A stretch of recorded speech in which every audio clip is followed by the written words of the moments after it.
화제가 된 사건, 사고 소식 짚어보는 아침의 이슈 시간입니다. 네, 정혁진 변호사, 조기현 변호사와 함께 이야기 나눠보도록 하겠습니다. 안녕하세요. 안녕하세요.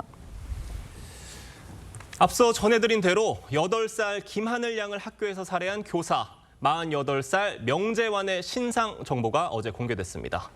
어제 신상 정보 공개되고 사진을 저도 봤는데 사진 네네. 보고 어떤 느낌 드셨어요? 글쎄요, 굉장히 놀랐습니다. 왜냐하면 주변에서 충분히 볼 수 있는 평범한 얼굴 아니었습니까? 예. 저렇게 평범한 사람이 어떻게 그렇게 끔찍한, 더군다나 자기가 일하고 있는 학교에 그 초등학생에게 그런 끔찍한 범행을 저지를 수 있었나, 그런 부분들에 대해서 굉장히 놀랐고요. 그다음에 이제 이런 그 중대 범죄 같은 경우에 있어서는 중대 범죄 신상 공개법이 있습니다. 예. 이 법에 따를 때 범행 수단이 잔인하고 중대한 피해가 발생하고 예. 그리고 피의자가 범행을 저질렀다라고 볼 만한 충분한 증거가 있고, 그리고 공공의 이익이 있을 때, 예컨대 국민의 알 권리나 범죄 예방 등과 같은 공공의 이익이 있을 때 그 피의자의 신상 정보를 공개할 수 있도록 하고 있거든요. 그런데 제가 봤을 때 이 명재환 씨 관련된 이 사안은 충분히 여기에 다 해당이 된다, 그런 생각이 들고, 오히려 신상 공개가 너무 늦었던 것이 아닌가, 오히려 만시지탄이다, 이런 생각도 듭니다. 네, 경찰이 이제 명재환 씨에 대한 조사 결과를 발표하면서 분노의 전이다라는 말을 사용하기도 했습니다. 기존에 앓고 있던 정신과 전력과는 상관이 없다는 뜻인 것 같기도 한데 어떤 의미를 갖고 있는 건가요? 일단 어제 발표에서는 사이코패스도 아니다, 우울증과는 무관하다, 이런 입장과 함께 분노의 전이라는 표현을 예. 썼는데요. 심리학적 용어인데, 분노가 내부가 아닌 외부로 표출되는 상황을 의미한다고 합니다.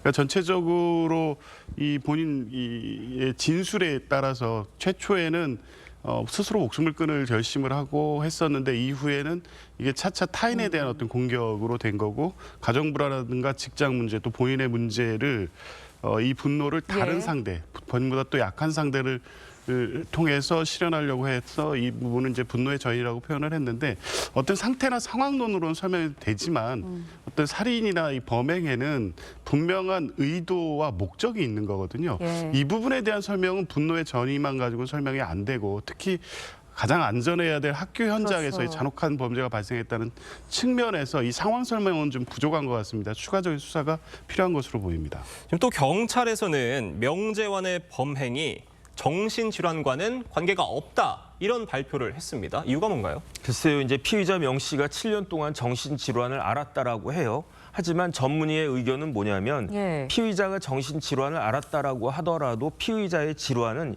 이런 식의 살인 형태로 표출되지 않는다는 이야기죠. 예. 그러니까 질환화하고 이런 범행하고 그 의학적으로, 그 과학적으로 관계가 없다, 이런 의견이고요. 게다가 저 피의자 명 씨가 어떤 행동을 했습니까? 흉기를 직접 구입했고요. 더군다나 인터넷으로 살인 기사를 검색하기까지 했다. 결국은 이 범죄는 질환에 따른 우발적 범죄라기보다는 오히려 그 면밀하게 계획된 범죄인 것 같다, 이렇게 판단할 수 있을 것 같습니다. 네, 경찰은 또 명재환에게 특가법상 13살 미만의 약취 유인 혐의를 적용을 해서 검찰에 송치를 했습니다. 이 모든 혐의가 적용이 된다면 어떤 처벌을 받게 될까요? 무기징역까지도 언급을 했어요. 그렇습니다. 형법 217조의 미성년 약취 유인죄는 10년 이하의 징역이고요. 일반적으로 살인죄는 5년 이상의 징역인데, 이 특정범죄 가중처벌법상의 미성년자를 약취 유인해서 살해한 경우에는 최소가 무기징역입니다. 그러니까 법정형이 사형과 무기징역밖에 없어서 경찰이 이 법조를 적용해서 만약 기소가 예. 되고 재판이 이루어진다면 최소 무기징역형에 처해질 것으로 예상됩니다. 네. 저희가 다음 이야기로 넘어가 보겠습니다. 네. 정부가 의대생 복귀를 전제로 내년도 의대 정원을 늘리지 않기로 했지만 의대생들의 집단 행동이 계속되고 네. 있습니다.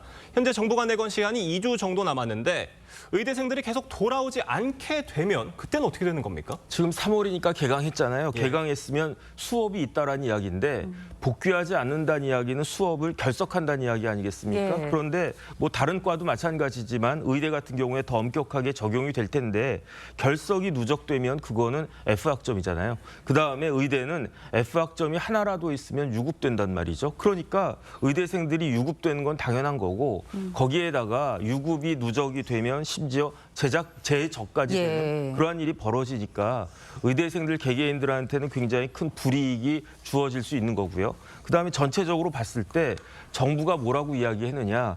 지난번까지 기존의 의대 정원은 3,058명이었단 말이에요. 그런데 그 작년에 그래서 올해 신입생부터는 의대 정원이 5,058명으로 대폭 늘어났는데 그런데 정부가 만약에 3월까지 다 복귀를 하면 예. 의대 정원을 기존의 3,058명으로 돌이키겠다 이렇게까지 이야기했는데 정부 말대로라고 하면은 3월까지 돌아오지 않으면 지금 의대 정원이 쭉 계속 갈 수도 있다 그런 이야기니까 더 이상 이런 식으로 그 나라도 굉장히 어지러운데 의사하고 그 정부하고 이렇게 부딪히는 모습이 좀 빨리 안정이 됐으면 좋겠다 조정됐으면 좋겠다 그런 생각 듭니다. 네, 그렇지만 이제 현재 의대생들이나 뭐 의료계에서 일하고 있는 뭐 전문의, 레지던트 이런 사람들의 뭐 복귀 의사는 거진 없는 것 같은 느낌이에요. 어떻습니까? 진짜 현재까지 나오는 입장으로는 예. 지금이 정부가 내놓는 대책으로는 당장 복귀할 수 없다는 입장이 강경한 것 같고요. 가장 중요하게 특히 의대생 같은 경우에는 작년 신입 입학생들하고 올해 이제 새롭게 뽑힌 7,000명에 대해서 제대로 교육할 수 있는 조건이 돼 있느냐, 이에 대한 대책이 마련돼 있느냐 이 부분을 요구하고 있는데 이런 예. 부분에 대한 답변은 정부나 대학 측에서 하지 않고 다시 정원을 회복하겠다는 식으로 요구하는 것이 협박과 사기다 이런 비판을 하면서 현재까지도 복귀 의사를 보이지는 않고 있는데요. 3월 마지막 주까지 예. 복귀하지 않는 경우에는 최악의 상황이 될 수도 있어서 정부도 이런 방식으로 의대생들을 압박만 하지 말고 의대생들이 요구하는 내용 현실적인 부분이 있지 않습니까? 이 교육에 대한 대책이 없이 7,000명이 당장 교육을 받는다고 했을 때 발생될 수 있는 문제에 대한 대책도 대학이나 뭐 정부에서는 좀 발표할 필요가 있는 겁니다. 이런 부분에 대해서 적극적 협의를 통해서 최악의 상황이 되지 않도록 막을 책임이 의료계나 또 정부 또 각 대학 모두에게 있다고 봅니다. 지금 의료계 내부에서도 의대생들이 돌아와야 한다 이런 목소리 나오고 있다고 하는데 변호사님은 이 상황 어떻게 보세요? 일단은 그 문제를 만든 가장 큰 책임 중에 하나가 그 정부에 있다라고 하는 걸 부인할 수는 없는데 예. 그런데 그 이후에 그 정부가 양보하고 또 양보한 것도 사실 아니겠습니까? 예. 그러니까 대표적으로 원칙대로라고 하면 유급되어야 될 학생들에게 휴학을 승인해 주기까지 했고요. 그다음에 2030년까지 정부가 5조 예산을 들여가지고 시설도 확충해주고 교수도 많이 뽑겠다. 이런 정도 여러 가지 모습을 보이고 있는데 이렇게 막무가내로 나 뭐 무조건 내 말을 들어야 된다. 이렇게 하는 것은 맞지 않고요. 어차피 문제가 생겼는데 이 문제를 같이 해결하려고 하는 그러한 모습을 보이는 것이 바람직하지 않겠는가 생각됩니다. 네, 정부와 의료계 간의 적절한 합의점을 찾아야 할 때가 아닌가 싶습니다. 네. 두 분 말씀은 여기까지 듣겠습니다. 감사합니다. 고맙습니다.